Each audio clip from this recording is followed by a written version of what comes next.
Hello, everyone, and welcome back to yet another episode of Paragliding Banter.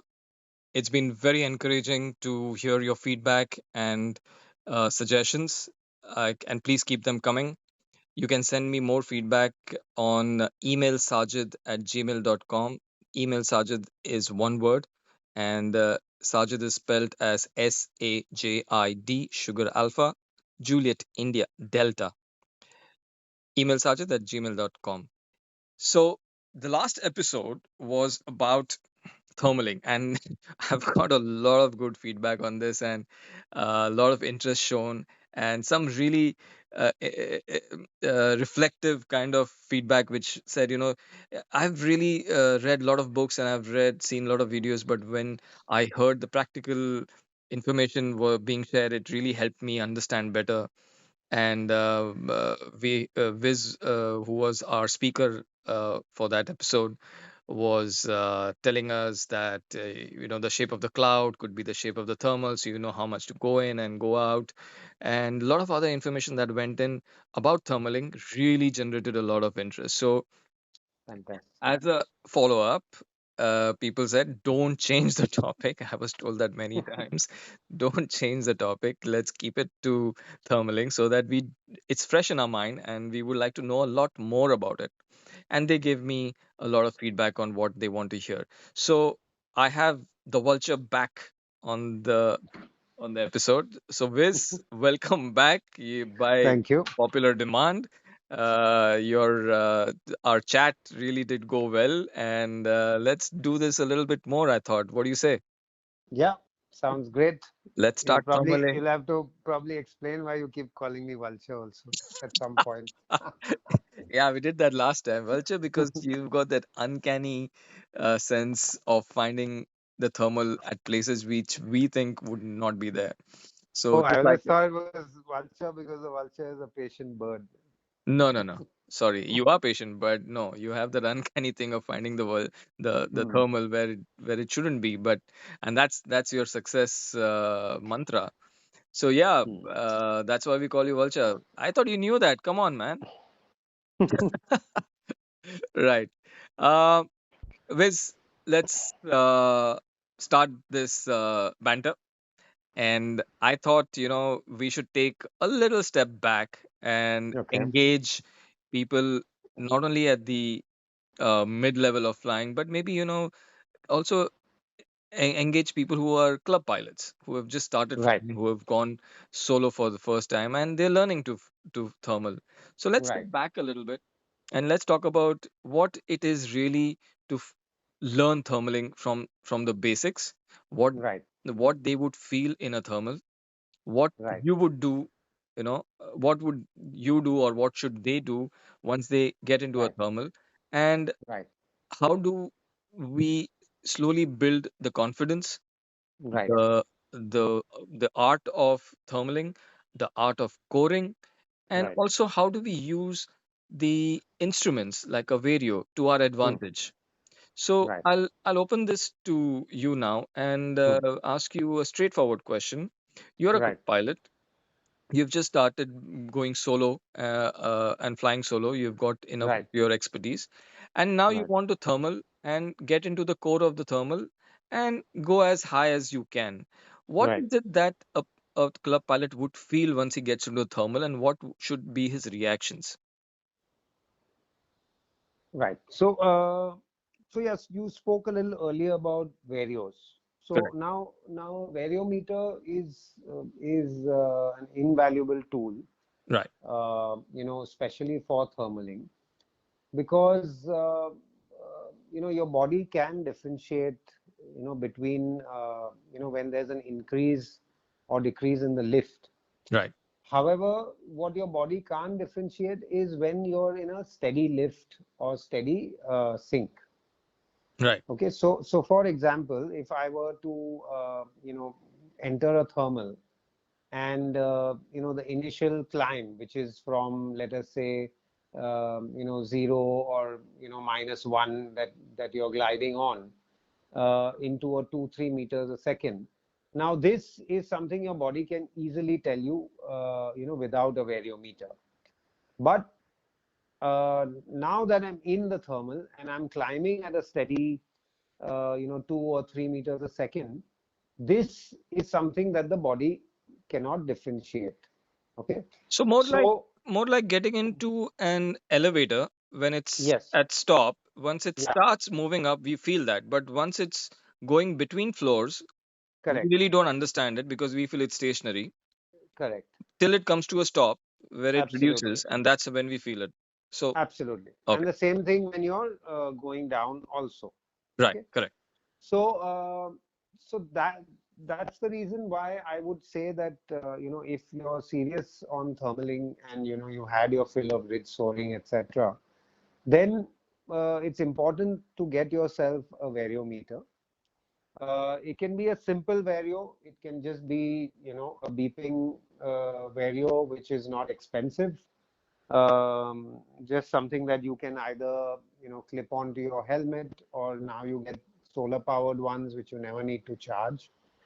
And going on in your career in paragliding, this will also help because it helps as a second kind of a backup for the future when you get better, more elaborate kind of equipment. Okay, so so a beeper I think is a must. To help you with your thermaling. It makes things easier. I realized this personally because initially I used to try and do thermaling without a vario.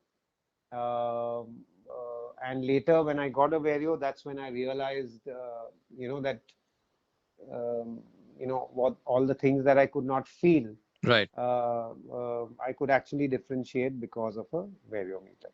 right. Having said that, you don't need to initially dive in and get, like an expensive piece of equipment. A simple beeper is good. And to add to that, you can, all of us have smartphones nowadays, Right. and you get excellent apps which are designed for smartphones. So I think both for iPhone as well as for Android, you get very good apps. I actually Um, use that, I have a video, but I also use right, FP Tracker on my right. phone. I think for iOS, it is Fly Sky High, which is really good. Yes. Yeah. Fly Sky High is a paid app, but Right, it's totally worth the money. right. In fact, you can even do competitions with it. If you have a simple GPS tracker, you can enter waypoints and all of that. So it's a really good buy. And what I also realized is people have older generation phones. Like if you sorry, we had a little break in the network, and I was telling you about the two phones. Like you move on to a smarter phone, newer generation. Then the older generation people use with only one single app to conserve the battery and Right, use it as another alternate vario. So you're right. There are a lot of apps right. available which can do that. So yes, go on, Viz. Yeah, so yeah, if you're planning to use it, you can use it with a, additional battery, or you can even use, like an iPad or a tablet. You can also run the app, which then also brings us, to to the equipment that we have. So you will need some kind of a deck, Right, or a thigh mount or something to keep this so that it's easily visible to you. right, Yeah. So a beeper, like I said, is invaluable to start with, and later on you can progress to having some kind of a visual aid with an app. right, And both of these things, I think, are invaluable in learning the art of thermaling, right, because I mean, the way it helps is that it at least, you can get back to to where the thermal was, or if you're in the thermal and you fall out, you know that immediately, or you're within the thermal and you're continuing to climb, you're aware of that. Unlike, without a beeper, you wouldn't have that sensation, Right. right? And also you look at various things like the ground speed, the wind speed, Yeah, yeah. I mean, glide ratio. as you get more and Yeah. more comfortable, doing, I mean, earlier on, you may not, think it's feasible to actually look down, and, you're more busy looking around as to what's happening. Right. But then, as you are in clearer airspace, as you climb up, and you're over away from everything else that's kind of happening on the ridge, then you might have, enough time to actually look at what is going on. So yeah, your ground speed helps, in the way to figure out which is the wind direction, for example. Yeah. So Correct. because the only other way to tell is by looking for, smoke signals and things like that on the ground, but you still won't know what's happening at a higher altitude Correct. because If you're the higher up, and it could be a different wind direction altogether. it could be. Right. Yeah. Yeah. So having an instrument which tells you your speed would definitely help in judging where your wind direction is from. Why do you need to know the wind direction when you're already in a thermal? So I think uh, I'm just knowing where I'm the just wind asking is you as a from, layman. Let's yeah, say yeah, I'm a yeah. layman, So, and so these knowing where questions. the Yeah. wind is blowing from, I think, is one of the most important things, in XC flying, especially in, Kamshet, in Panchgani, maybe not as much in beer billing, but yeah, I mean, it is one of the most important things in these areas. So at all time, you should have a very clear sense of, the wind direction, because this helps in a number of ways. One, of course, the most obvious is that, if you're approaching, another hill or whatever when you're flying cross country, you need to know, you need to, Which is your lee side, which is yeah, your you wind need to side. Yeah. approach in the windward side so Right. that you're not in the lee. Correct. Another very important piece of equipment is also a compass.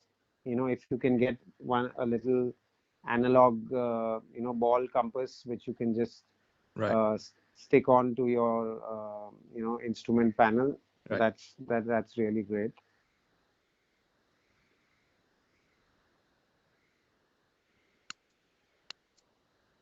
Hello. Yeah. Go ahead, this. Yeah. So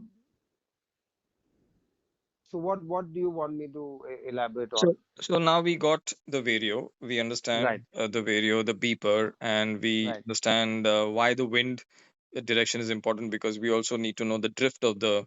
It could be a drift at east at a lower level, but it could be south at a higher level. So you know whether thermal is drifting towards. So Yeah, the so of course I mean, this is probably, something you said that you would talk at a more basic level for correct, correct, people who are beginning to fly. correct, So yeah, I mean, there are a lot of things, for example, we spoke about this last time, which was, also the lee side of the thermal itself, correct. More turbulent. right? Yeah. So for starters, let's say, in all probabilities, you are going to start by flying into thermals from the lee side, Right, right? Because you're on a ridge, your thermal is in front of you, and when you fly into it, the wind is blowing towards you, right, and so you end up, going through a little bit. You'll feel the turbulence before you actually start feeling the lift right, of the thermal. Once you know that, once you've established that, yeah, this is where the thermal probably is, then it might be better to kind of fly out, to the side and then join the thermal, again. from the side. Yeah,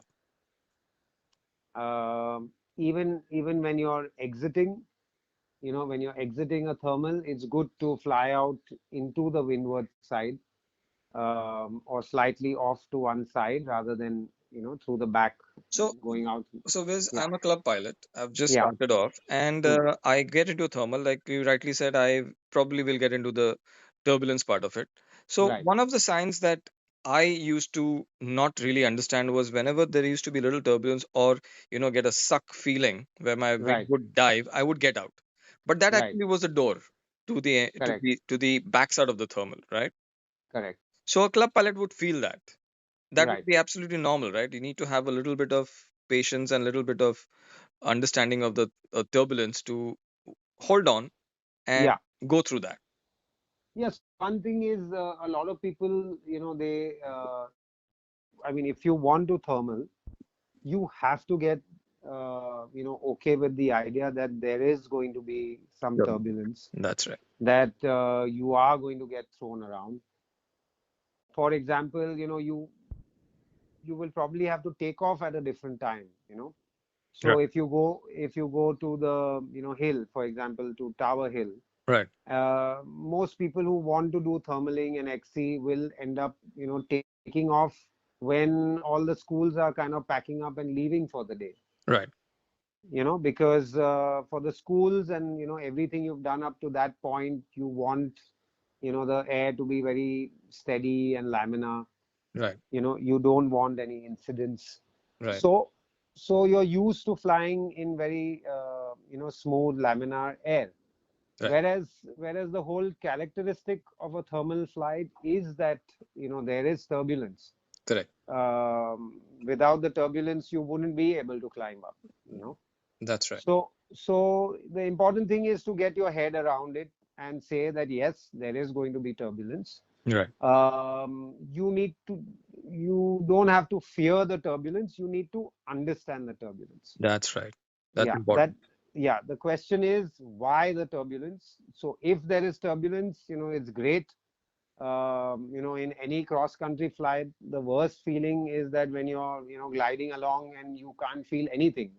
Correct. Where you can just hear or you can just see that you're sinking steadily, Yeah. and there's nothing, there's no turbulence whatever, which means that they are very stable conditions. There's And nothing happening. yeah, so what we look for is the turbulence. Correct. So if you feel something, even if you feel a sink which is abnormal, then there is a reason for that sink. The reason is that there is S- some air going up very fast close to you, and you're currently in the sinking air around that pass. Around the air that is actually going up where you want to be. Correct. Right. So So that's actually good news. yeah, so turbulence is good. Getting used to this turbulence is very important if you want to do thermaling. um, and yeah, and differentiating between just turbulence caused by thermals and turbulence caused by actually being in the rotors, when you're behind a hill or something like that. So it's very important to differentiate between these two things. Right. And any which ways, Yeah. one thought process is on an average, if somebody is not very happy with turbulence Hmm. and feels that for their skill level it's a little bit too much, and they Right. happen to enter a turbulent air, Right. and then you pass through that, on an average it's about a 8-second ride that you get out of a thermal if you don't do anything, if you just fly through it. So Okay. the average time I would say that you need to really bear Hmm. a situation like that would be about 8 to 12 seconds, which is not too much. And you eventually will fly out and find calmer air, and then you can get your thoughts and your feelings together and come back and look for it around it. Yeah, I'm not so sure about the 8 seconds, but yeah, probably. But yeah, the whole It's point an is that, approximation, like, yeah, just the give you whole time point. idea of how much you need to really go through. Right. So whole point I was trying to make is that, if you're keen on thermaling, then get used to it. Correct. Don't look to escaping it. Right. Of course, like I said, there's a good turbulence and a bad turbulence. The bad turbulence is when you are actually in the lee side of a hill or whatever it is. If there is no such thing, if you can see in front of you, there's no obstruction, there is no hill for miles, then you need to know that that turbulence is only being caused because of rising and falling of air, Air. which is what you are actually looking for. Looking for. Correct. Yeah, Correct. So Club Pilot now gets into the air. He's now used to turbulence, and he feels the upward draft of a thermal. right. Uh, to start off with, initially, I would you not suggest that they do the classic approach of counting 1000, 2000 till 4000 and then turning and coming back, because last time when you spoke, we did Right, you did speak about your technique, which is advanced, right. which is like you look around, you feel, you get the shape of the thermal before you really want to core it. No, so I was not, even if you're a beginner, I would say that yes, the textbook tells you that, the minute you get into the lift, you kind of count till four, and then you initiate a turn, which is again guesswork. You try turning right or try turning left. But I'm saying instead of doing that, you could try just flying straight. Right. Yeah. So why turn at all? Why don't you just, initially, just fly straight, keep flying, keep letting the thermal lift you, and see how far the thermal takes you. Right. Let's say you enter from the rear, from the downwind side of a thermal, Right.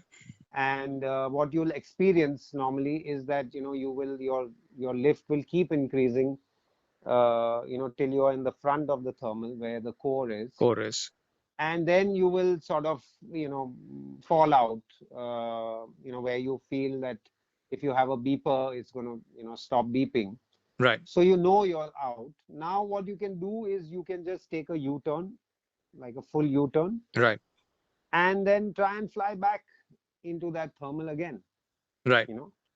So I would probably adopt this technique as a beginner rather than trying to turn either right or left or whatever. Right. So now what this tells me is that what is, so you mentioned again that 8-second kind Right. of ride. Right. So you can mentally count or whatever, just get a feel that okay, this thermal is at this altitude, it is this wide, I can go in, and be around in that space, in that climbing air for that much amount of time. So yeah, so probably you've counted till 15, and you know that okay, I've counted like on my steady pace till 15, Right, and I right, know that this is that wide. So when I go right, back and turn, I right. have that much time to turn and not fall out of the thermal. Would that be Correct, right to say? correct. Right. So that gives So you some so then perspective. maybe let's say you counted 15 or 16. Right. This time around, you just count till 8. 8. Then you know that okay, now I'm sort Mhm. of in the middle of Middle of the thermal. thermal, Right. and maybe that's where you want to start turning. Right. So you go back 8, and then you Yeah. then you say that okay, I feel I'm in the Look, I middle of. I I don't want to say this. This ends up confusing people. So all I'm saying is that get the hang of it. Go inside. Don't worry about turning and Right. falling out, Right. because the thermal's there. The ridge is there. The ridge lift is there. You can always go back to the ridge. Soar around a bit. Try and do it again. So don't be too worried that if I don't turn, then I'm not going to stay in the thermal. Right. So Yeah. don't take it very hard on yourself that this is the Correct. procedure that I need to follow, otherwise I will Correct. fall out of the thermal. Correct. You're saying experiment, look around, Correct. Correct. be at your own comfort, judge for yourself, and Correct. even if you fall out, the hill Right. is there. You can Right. always soar a little bit and come back and try and get in again. If you lose and come back, it's still learning for you. Correct. Right. So take it easy Yeah. and enjoy it basically, and not Yeah, not absolutely. not Because go into you the. need to understand that yes, that particular thermal, which is especially for hilly areas, which is triggering off in one particular space, is going to be there. Yeah. It's going to be there always, unless there's a shift in the wind direction, then it'll kind of move around a bit. Right. But it is always there, I mean, for Mhm. you. So it's got So mark. get used to that idea, Yeah. you So know. it's there and it's moving. It's just that it's invisible to us. Correct. Right. So, okay, Viz, now that we figured out the club pilot, let's say that level has figured out that we need to get into thermal and stay. Now he's probably climbing, right? Right. Maybe not in the core, maybe in the core and Right. climbing. Till what level or what do you think is the Sorry, coring? lost you for a bit. Okay. Last thing I heard was still. Okay. No, what do you think like a person is coring now, or rather Yeah. in the thermal and climbing steady, maybe at +1, maybe at 1.5 meters per second, or maybe even 3. Now Right. the climb is continuous. Now Right. there is also a little bit of wind drift. So Right. in areas which are windy, the thermals are slanted.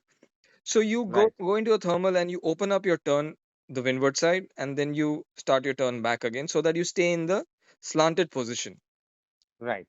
to keep in track with the thermal. Now, how long should you does a club pilot go up? What do you suggest? Sorry, I didn't get that. What do you How long? suggest? Like, can he continue climbing up till he gets out of the thermal? Correct in between. What do you suggest? Yeah, yeah. I mean, absolutely. The whole game is that initially you must try and go as high as possible. Okay. Okay. For this, even in Kamshed, if you take that thermal all the way up, Right. you're probably going to need to dress up a little bit warmer. Correct. Okay, because it's extremely cold at the higher altitudes. At cloud base, yes. Yeah, and as you get the hang of it, I mean, you will realize, Right. so it'll be boiling hot down and, it'll be really cold on top. Right. But yeah, I mean, the whole idea is to climb as much as possible, till the point that you feel that, I just can't climb beyond this. Right. So just a So, disclaimer here. yeah, We need to honor the the limit that has been set yeah, yeah. I'm in just saying, whatever. But general, this is obviously for taking a into account, yeah, yeah, limits. So, yeah. assuming that you're in a limitless space. Correct. So the idea is to climb as much as you can, uh, and then slowly, you will realize that okay, I am not. Let us say I'm not being able to breach 1800 meters. Right. Okay, so also what is important is that you start forecasts, Mm-hmm. uh, things like, for example, QT diagrams, Mm-hmm. or I mean, there are so many apps available like XC Skies. So you can look at forecasts, and then you can even start relating to your flight, that okay, why did this happen? So you might see that in the forecast, there was some kind of layer, which we call an inversion. Right. So there may have been an inversion at 1800, and after the inversion, the wind direction was little different. Right. So let's say my thermal was drifting from east to west. I Okay. took off in an east wind, Right. and there was a slight east wind, maybe 5-10 kilometers an hour.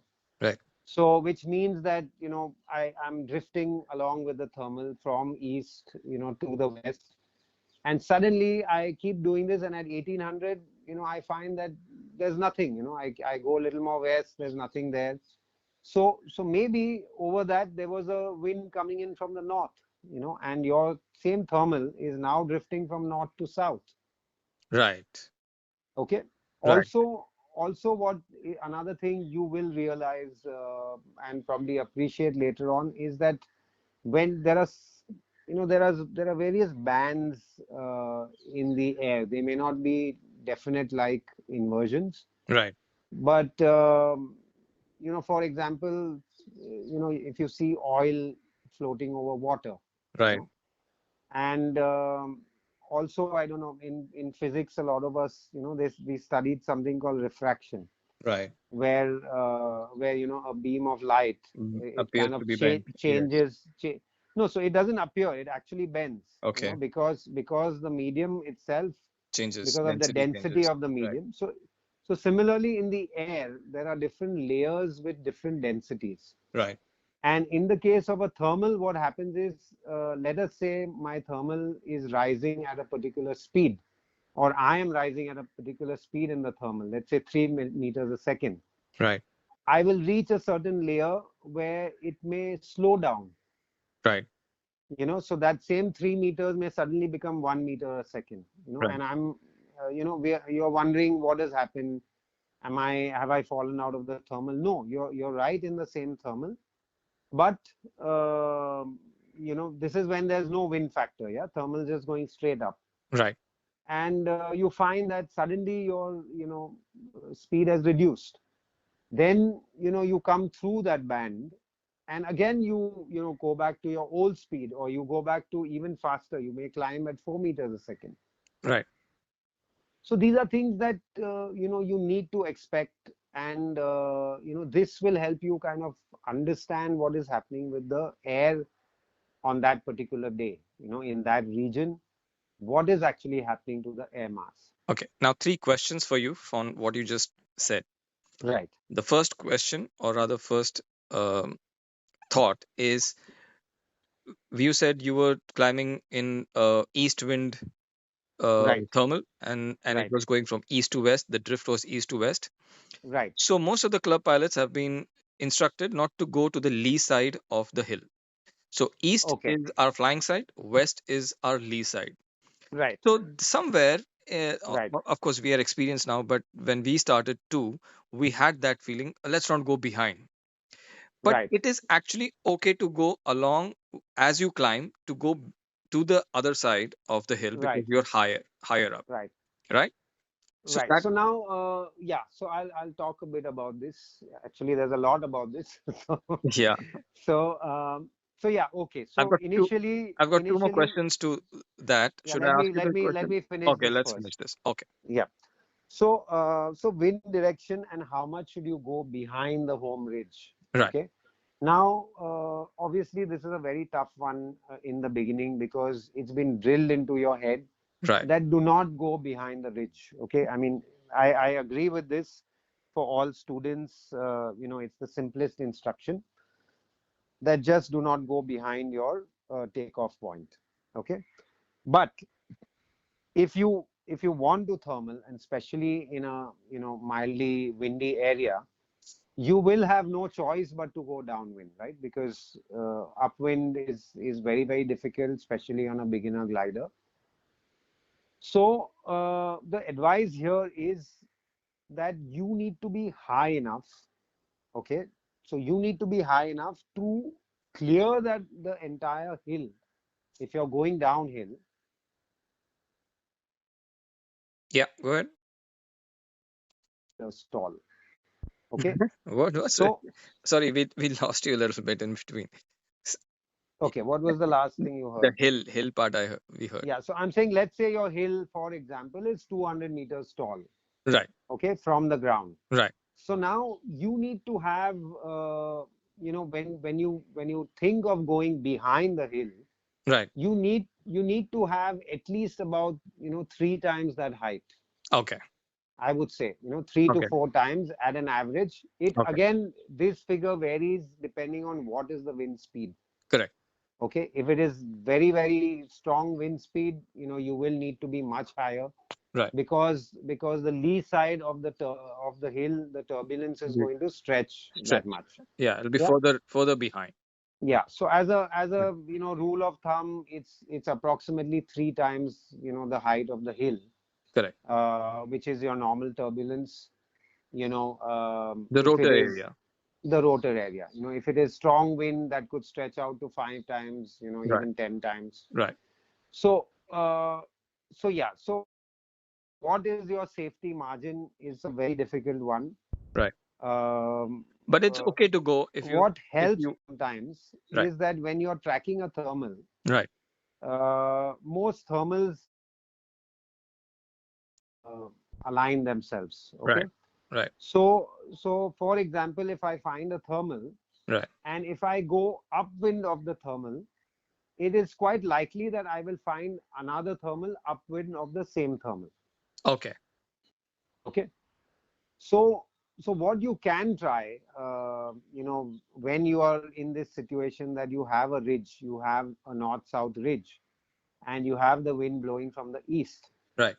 So let us say I pick up one thermal right over takeoff. I'll give an example of Tower Hill. Right. So Tower Hill, you take off, and immediately in front, there's this thermal that will pick you. Right. Now, if I continue climbing in this same thermal, in no time at all, I'll see that I'm already drifting back. Backside of the. Okay, so now I have Right. yeah, so I have drifted, towards the back of the ridge. Right. Okay. Now what happens here is that if I am to fall out Right. of the back of the thermal, Right. so on the lee side of the thermal, Right. I will suddenly get a lot of sink. Right. Okay. Plus, I'm going to get all the bad air from the Right. thermal itself. Right. And by the time I try to, get back into the thermal, I will have lost a lot of height. Right. And if you tend to get into, the venturi, which is formed immediately above the takeoff, Right. you could be in a very sticky situation. Correct. Okay. That's something you don't You, want to be. yeah, you don't want to do that. So Yeah. one way is that if you do tend to fall out, then it's better to fly off to Fly out. one side. Yes. Yeah, so don't fly back into the thermal, just fly off to one side, north or south or whatever it is, and try and get around that thermal. Also try and get around the venturi band. Try not to get back into the venturi. If this Don't were to come back happen, to the, if you're low, don't come back to the top of the ridge to come yes, back to the flying side, but yeah, stay out. just uh, go into the side, Yeah. even if it means landing somewhere on that side, just Yeah. do that, because it's much safer to do that than get into the rotors. Or the safest thing is glide out as far as possible in the opposite direction. So you're away from the rotor bit and you eventually will land in a better area. Yeah, I would recommend always moving to one side, Right. even if it is flying downwind, just try and do it to one side, Okay. so that you minimize the effect of the rotors. Right. Okay, so now in this situation, so like I said, it's a bit dicey, especially when you're learning. So you always need to be then aware and be in the front of the thermal, Right. so that if you do, which makes it very easy for you to again enter, because you've got the wind also pushing you, danger there. With Okay. we lost you a couple of times. Okay. Okay. Winds were pushing Can you. you hear me now? Yeah, I can hear you. You were saying something about winds were pushing you. You can just roll back 20 seconds. Yeah. So I was saying that when you're beginning to thermal and you're doing this, it's important to try and be in the core, which Cool. is towards Correct. the windward side of the thermal. Right. Okay, because from here, if you were to make the mistake and fall out of the thermal, you would fall out in front of the thermal, okay, on the windward side, Correct. and re-entry is not a problem. Okay, Correct. you've It's got the easy. wind help. Yeah, you've got the wind helping you, and then you are in no danger. Even if you need to fly out, you can just fly out and be safe. Correct. All right. Now, so that brings us to the second part of it, that how do I do this safely? Right. Okay, so what you can try is you can try tracking that thermal, okay, to a point where you feel that, okay, no, I'm drifting behind the ridge. Right. At this point, stop thermaling, stop turning, Right. and fly straight upwind. Okay. Okay, and see, you may find some lift upwind of where you were. Okay. Okay, because you have to remember that sometimes what happens is, especially if you're not in the core, Right. okay, the core tends to kind of punch through even the wind. Right. So you will find that the inclination of the core is much less than the rest of the thermal, Right. and as a result, sometimes you kind of miss the core, you are in the weak part of the thermal, and you're drifting back. Right. So try and go upwind from here, see what happens, you know maybe you'll get into some stronger lift. Then again, you can try climbing. Again, you find that you're drifting back. Again, do the same thing. Again, fly upwind. So this might help you. This used to help me initially to get height. Yeah. You So know, you're I basically you're staying in the stronger part of the thermal. Even if correct, you're falling off in the front of the correct, thermal, you're going to climb up again because that's the windward side. So there could correct. be some lift over there. So that's a good strategy to adopt. Stay on the Yeah, and there is also a very good chance that in front thermal there are more thermals. correct. Okay, so That's also a thermals good kind of point. line up. They line up into streets, along the direction of the wind. Right. So it is quite possible that what caused your thermal to trigger. Let's say your thermal triggered at the foothill of the hill that you're flying. Yeah. Right. But what caused that to trigger? Why did it trigger there? Maybe, you know, a few kilometers in front of that, there is another trigger spot, Right. Right. which kind of initiated that turbulence. Right. So if you keep flying into this, there is a very good chance that you might hit another thermal. This is especially true in the flats. Okay. Got it. So in the flatlands, it's a very good way to find another thermal. Okay. Got it. So So this was the first part. yeah. So by doing this exercise, by constantly climbing, then flying out Right. straight in front, then trying to climb again, flying out straight in front, you probably will get enough height to then clear the The terrain. And fly to the next area where you think you might get some thermal lift. good. So that's how you connect to the other thermal and continue your Correct. journey. Right. Now, I think we have crossed more than 40, 50 minutes now, but I still want to ask you these two questions quickly because they Okay. are related to what you said. Two Yeah. things. First is we spoke about before this, we spoke about inversion. So, Right. for somebody who has not seen an inversion or heard Right. about inversion, what do you Right. actually physically see to identify, okay, this is inversion? Obviously, you and I have been there, we know, but Right. tell our club pilots, what do you actually see as inversion? And the follow up Right. question to that is, what do you feel? What does your wing do there so that they can appreciate what's going to happen and be ready? Right. So once again, I'm going to give the same example of looking at a glass which has water and oil in it. Correct. So you will see you'll see your water at the bottom, and you'll see your layer of oil floating on the top. Right. Now, even in the air, there is a very perceptive difference in how the air looks visually. So as you approach the inversion, imagine that like a thin layer of oil floating on the water. You will see, a kind of a thicker, kind of denser color at that level.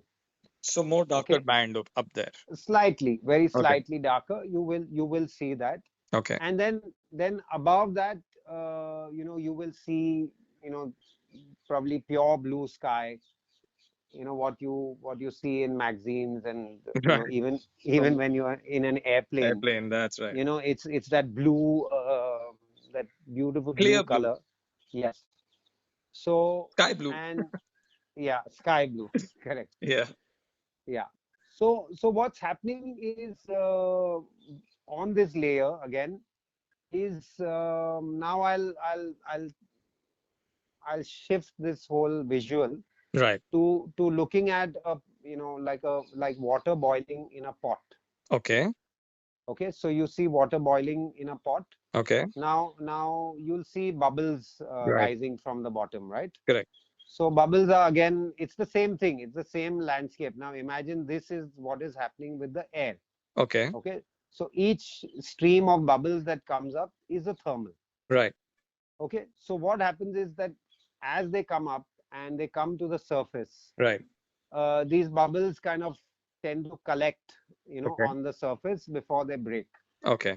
Right. So this is what is also happening to you when you hit an inversion layer. Okay. Right. So all your thermal energy is coming up, and whereas some of it, sorry, that's Freddy again, woke him up. So Don't trouble him. No, no, he is sleeping and I touched him by mistake. Okay. So, so, so yeah, so all this thermal energy that is boiling up, kind of hits the inversion. Okay. And whereas some of it goes through, so maybe the core of your thermal will punch through the inversion, Okay. but whereas the air around it, the slightly slower moving air, kind of Right. gets trapped below the inversion, Okay. right? So just to recap this Right, on what you just said, there's a brilliant visual representation you've given there. I never thought about it that way. But right, inversion is nothing but impurities that are stuck in the air. So the reason it's called an inversion is that the colder air from top is right, not allowed to come down, and the warmer air from bottom is not allowed to rise higher. But right. because of this impurity layer, which is stopping these two. It's not only impurity, Sajid. There will also be a difference in the density of the two air masses. Yes. So So just all this just put like together, it yeah, becomes like a thicker soup in between, which isn't allowing the other two air masses to mix. Now, like correct, you rightly said, the bubbles that are boiling from below in like a boiling water, right, these are the thermals which are now collecting.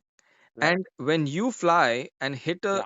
inversion, it's actually like your glider is hitting a ceiling, and you suddenly feel that like, what's happening? Yeah, Why is my glider you will feel it because there's all that thermal energy that is being trapped correct? It's so dense on that that layer. your glider also can't go through, Yeah, or feels it's like bumping against something, and then correct, suddenly there is one bubble that bursts and right, pushes all this hot air up through correct, that layer, and that's when you punch out of it correct, and come into the clearer part of the sky that is correct, above the inversion.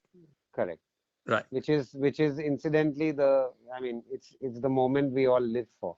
When Yes. you I when you break that inversion, I can't describe a better feeling, feeling. Yeah. in the world. You You suddenly know, see everything clearly. yeah. Everything is brighter, I take off my mask and I start breathing because clean air you're actually breathing, and when you look down, you see the brown soup, that we live where in and that where we we live breathe. in. Yeah, Yeah.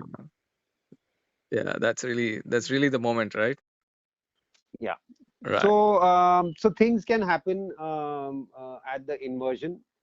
A is, as you approach the inversion, your climb will kind of slow down. Your glider may start to behave a little erratic. Right. Okay, so you might feel that it's behaving rough and it's not behaving predictable. Right. Okay, so there's nothing to worry about. You just keep doing what you're doing. Try and keep the energy, of your thermaling. Right. And when you come through, there is also a very good chance that above this layer, the wind may be from a slightly different direction. Okay. I mean, it could be a slightly different direction, like a few degrees, Right. or it could be a completely opposite direction. So down it is east to west, and on top it is west to east. Right. And also, what happens at this point is as your glider breaks through, Right. your body is still, moving in that bottom mass momentum, and your glider has now broken through Right. and is doing something else. Okay. So here again, it is very important to be alert Okay. and again not get spooked out. Once you understand this, then you don't get spooked about it. Correct.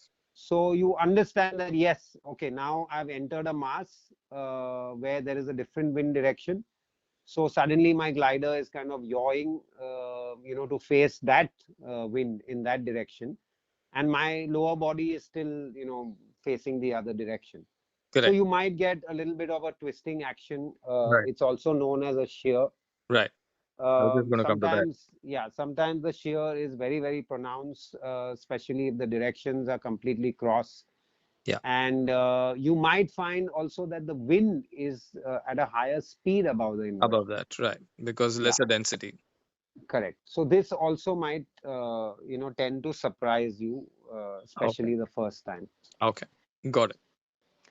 Good way to counter this is start looking at forecasts, Right. start looking at SQT diagrams. Security gives Uh, you very clearly at what level the yeah, inversion is yeah. So moving. talk, Yeah. yeah, talk to senior pilots. Understand what you should expect in the day. Right. This is all very important to then keep your shit together and not say, oh my God, I reached this flight and it was so rough and I have to Yeah. go and land. So it's Yeah. not. There's a reason for it. If you Right. understand the reason, you can deal with it. Right. you know. And the glider will take care of you in these things. The glider is just doing its job, facing the wind Absolutely. and climbing and Absolutely. getting you through.